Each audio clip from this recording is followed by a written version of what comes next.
Good morning everyone. এখন ঘড়িতে বাজে 7:20। আমি এখন থেকেই শুরু করছি আমার ব্লগটা। আর প্রথম আমি দেখাবো মাছ।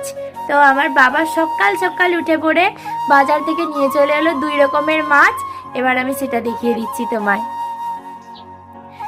দেখো বন্ধুরা, এই দেখো 2 ধরনের মাছ। এটা হলো চাকলে মাছ, এই 3 পিস।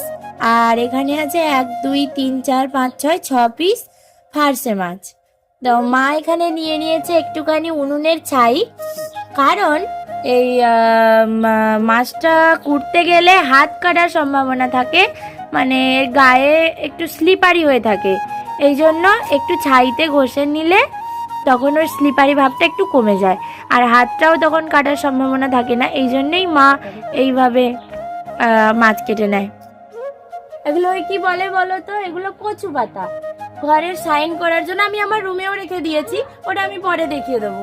এইটা কেমন লেগেছে বলো? এই যে এটাকে আমি কোথায় পেয়েছি জানো? আমার স্কুলের একেবারে সামনে হয়েছিল, বনের ভেতরে। আমি এটাকে তুলে নিয়ে এসেছি, দিয়ে এইভাবে সাজিয়ে রেখেছি। এবার এর ভেতরের যে জলটা আছে এটা মাঝে মধ্যে আমি পাল্টে রাখি, কারণ নোংরা হয়ে যায়। এই দেখো যেমন একটু একটু শ্যাওলা ধরে গেছে, নোংরা হয়ে যায়। নিচে কিছু কুচি দেওয়া আছে, এগুলো দেখতে ভালো লাগে। তো দেখো এখানে আমার মা সবজিগুলো কুটে রেখেছে। এইটা লাউ দিয়ে একটা মাছের মাথা দিয়ে একটা সবজি হবে। আর এখানে আছে আলু কুটে রাখা আছে, এটা হবে মাছের ঝোল বা ঝাল, যে কোনো একটা হবে। এটা তৈরির শেষে দেখিয়ে দেবো। আর এখানে আলাদাভাবে একটা তরকারির আনাজ কুটা আছে, কারণ এটা আমার ভাই তো আর ঝাল খেতে পারে না, এই জন্য ভাইয়ের আলাদাভাবে একটা তরকারি করা হয়। আর এইখানে একটা মশলার জন্য তৈরি করে রাখা আছে পেঁয়াজ, টমেটো, আদা আর রসুন, এইগুলো।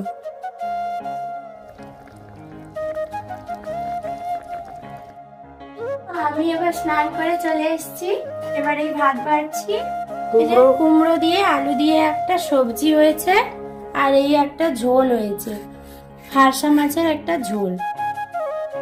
এইটা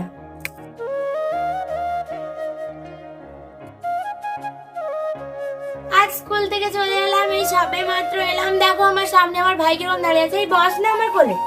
হ্যাঁ, তখন টাটা করতে হবে, ওখানে টাটা করতে হবে। তো ও তো খুব দুষ্টু হয়েছে, বিকেল তো হয়ে গেছে, তাই ও উঠে পড়েছে, ঘুমিয়েছিল। আর আমার গলা যা পেয়েছে উঠে পড়েছে। আজ এই পর্যন্তই। আজ আর ভিডিও বাড়াবো না। সকলে ভালো থাকবেন, সুস্থ থাকবেন। আমার ভিডিওটা যদি ভালো লাগে লাইক, শেয়ার, কমেন্ট এবং সাবস্ক্রাইব করবেন। আজ এই পর্যন্তই। Tata, bye bye.